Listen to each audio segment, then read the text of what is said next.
Jadi kita taruh di atas.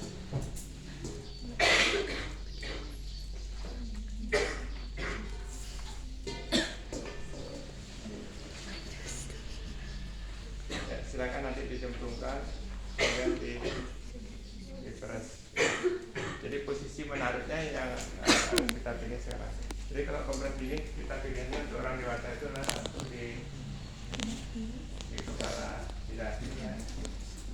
Kemudian Anda pilih yang kedua boleh di kedua ketiak. Di sini, dipit, keduanya diisi. Kemudian pilihan ketiga nanti bisa diambil di lipatan paha. Ya. Jadi untuk mengefisienkan bahan dan fasilitas yang ada, nanti begitu selesai satu sisi Anda pakai ini.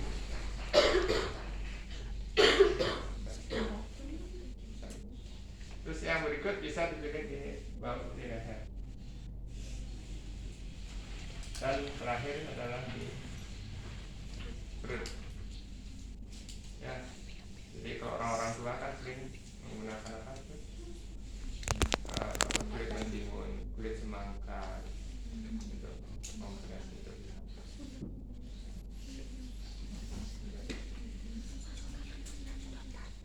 Nah, kompres hangat juga kita berikan biasanya untuk kompres dingin itu juga digunakan untuk kasus-kasus nanti misalnya ada orang kondisinya kram di dalam proses exercise. Ya, jadi misalnya dia ada lomba lari, lomba jalan yang jalannya jauh, itu mudah sekali akan terjadi kram. Maka yang kita lakukan adalah memberikan kompres dingin. Ya. Kemudian pasien-pasien yang mengalami trauma, misalnya petinju, boxing, itu kan sering berantem. Begitu dia nanti masuk ke wajah istirahatnya, dia akan dikompres RS ya. Jadi untuk membuat supaya tidak terjadi pelebaran pembuluh darah itu akibat benturan yang ada, maka faktor kontriksi yang akan terjadi sehingga nanti perdarahan tidak akan muncul pada orang. Yang ini juga sama.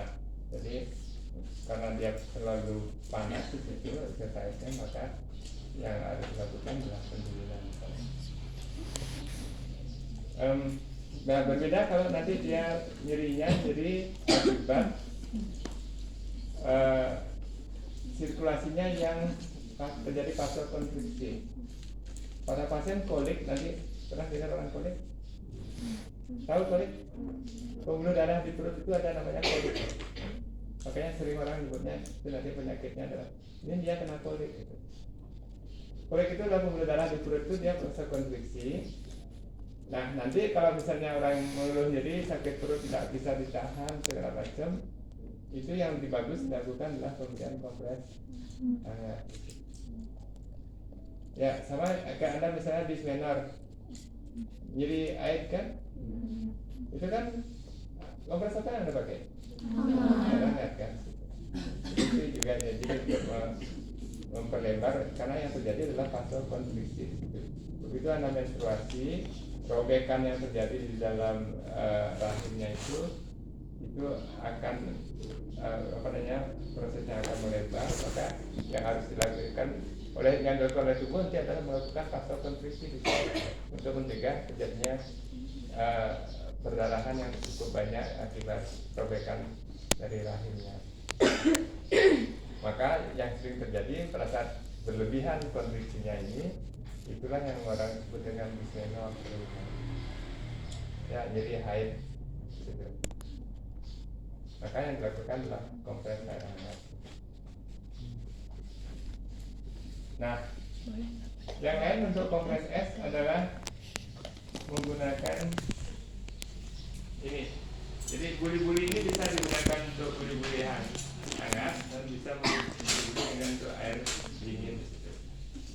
Nah, ini Anda tinggal masukkan ke dalam apa namanya, buli-bulinya ini bisa cairan es di situ dimasukkan, ya.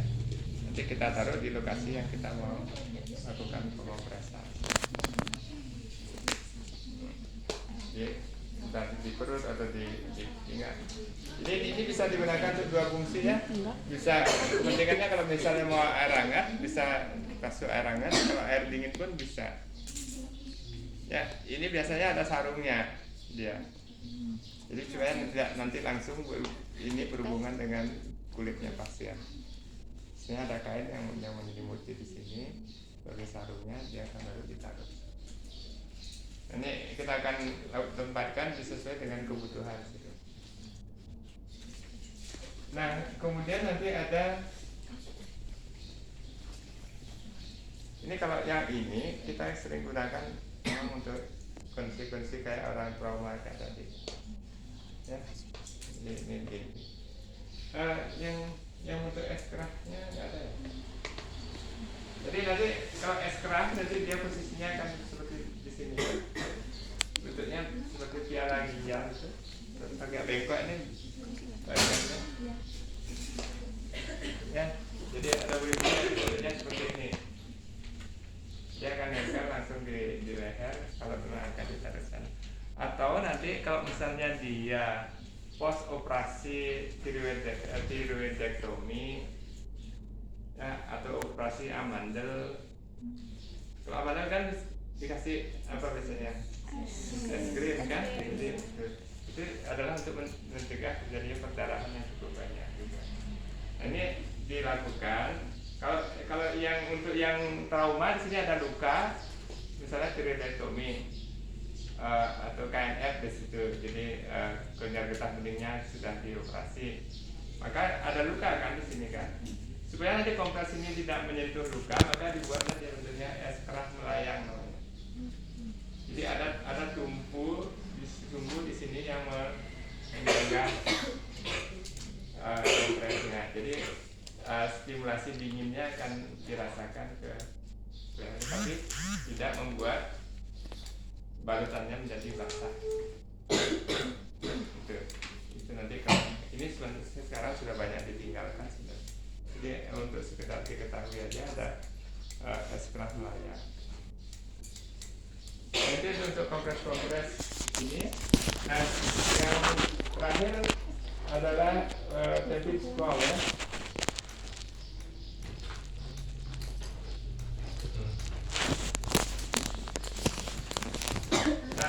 Untuk David Squall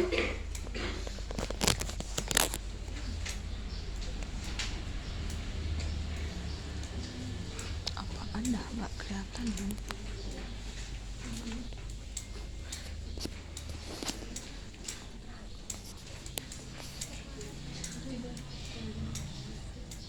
Besok karena ujiannya ini yang diujikan ya. Jadi pertama silakan lakukan pengukuran suhu dulu di pasiennya. Ya, jadi miringkan pantatnya pasiennya, dibuat miring, kemudian dibuka pantatnya, lakukan pengukuran suhu dengan menggunakan termometer rektal.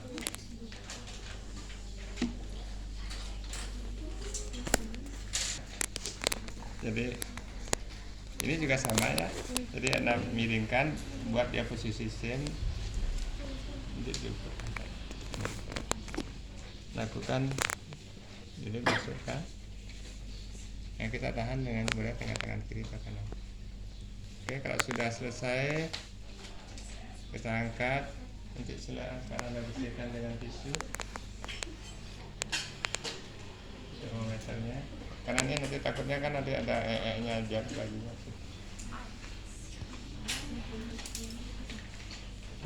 Nah, kalau sudah, sekarang kita sudah tahu suhunya tinggi, maka kita buka semua pakaiannya bayinya ini.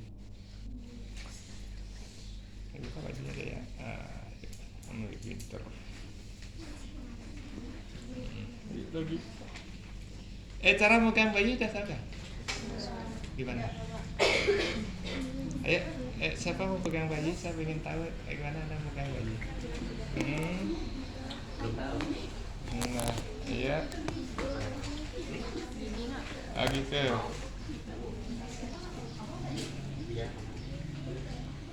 Enggak, kalau dia goyang kejing-kejing Oh, masukin tangannya di sini. di mana? Di kaki antara selanya. Angkat. Nah, yang satu nanti ada di sini. Jadi kalau misalnya mau mandikan bayi, pegang di sini aja, dilap ya. Nah, itu mau dibalik lagi, misalnya pegang sini balik, pegang dia disikat. Kalau sudah nanti, nah cara supaya nanti dia stabil posisinya ini caranya. Ya, nih kalau sudah Anda pegang dengan cara begini, selangkangannya di bawah ini sama yang ini dipegang, mau kemana-mana pun tidak akan jatuh. Ya. Jadi kalau memandikan bayi itu ini yang kuncinya ada di sini. Nah, ini dipegang. Jadi kita akan mudah. Jadi ntar mau mengganti apa, yang ini harus kuat nih satu. Jadi kalau tidak nanti ganti misalnya aluan mau ke punggungnya, mau bawa ke sini. Jadi pegangannya yang ini nggak boleh lepas ya situ. Jadi mau ditekuk misalnya dia. Jadi ini harus dipegang satu. Ya, nepuk-nepuk punggungnya, menyendawakan, ya, memandikan situ. Ini harus dipegang, ini menyeka segala macam. Kalau dia posisinya akan dimandikan di sini, misalnya mau dikeramaskan, ya kan mudah. Kalau anak pegangnya cuma di sini, ini mudah lari anaknya nanti. Ya, nanti ini dipegang dengan bayi ini yang pegang. Ya. Mudah dah situ. Kita akan buka semua pakaiannya bayinya atau anaknya. Nah, selanjutnya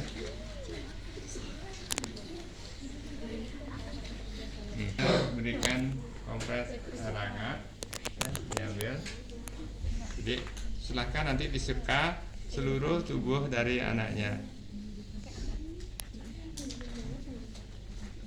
Ini lap dia semua. Makanya ini di tipit spong itu digunakan untuk bayi lebih sering atau anak-anak, karena permukaan tubuhnya lebih kecil, kita akan mudah nanti sudah mencapai untuk penguapan di situ. Ya, kalau sudah nanti ganti ini, cemplungkan lagi pakai yang satunya lagi. Ya. Diseka dia semua.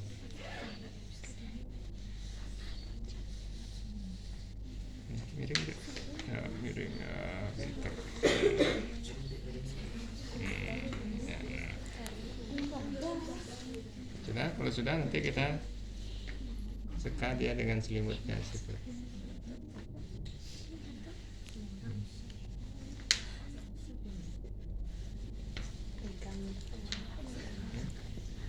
Jadi kalau besok di Materitas kan Anda diajarkan, sudah masuk Materitas kan? Sudah. Pijat bayi diajarkan kan? Tidak ada. Jadi yang digunakan nanti desain pijatnya dia begini dia sih. Ya. Jadi muter ke samping. Di kaki juga gitu. Jangan mijat ke arah ke sini, nggak baik. Karena fungsi kita adalah mengeluarkan nanti memperlancar sirkulasi itu dan mengeluarkan nanti sisa-sisa metabolismenya ke arah supaya nanti bisa turun dia dulu ke sini ke perifер, baru dia akan naik nanti lagi ke dalam pembuluh darah venanya menuju vena cava superior gitu, apa inferiornya. Ya. Di punggung juga sama, nanti kalau misalnya anak mau pijat di sini, ini juga. Ini kan kalau bayinya dipijat, kepalanya biasanya akan ke samping situ. Senang dia kalau tengkurap begini, kalau apalagi kita pijat. Jadi mijatnya ke arah ke situ nanti ya. Lakukan pemijatan. Jadi setelah itu kalau akan masas dia bawa turun. Ya, jadi kan dia sudah belajar komplementer juga banyak. Ini Mbak turun nih. Di pinggirnya dulu diambil ya, baru nanti Anda kalau di orang dewasa kan kita kadang menggunakan ini lekukan dari jari tangan gitu. Jadi ini cukup dengan jari aja untuk melakukan pijatan. Ya, jadi kalau di sini silahkan nanti. Jadi akan lebih mudah nanti kalau dia menggunakan satu jari ini.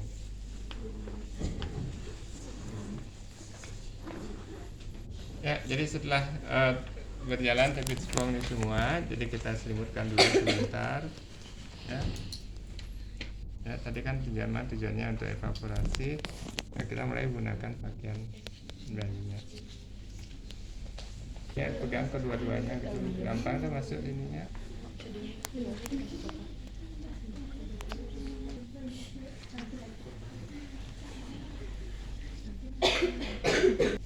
Sekarang kan enak ibu-ibu sekarang mainnya diapers ya, mahal kan.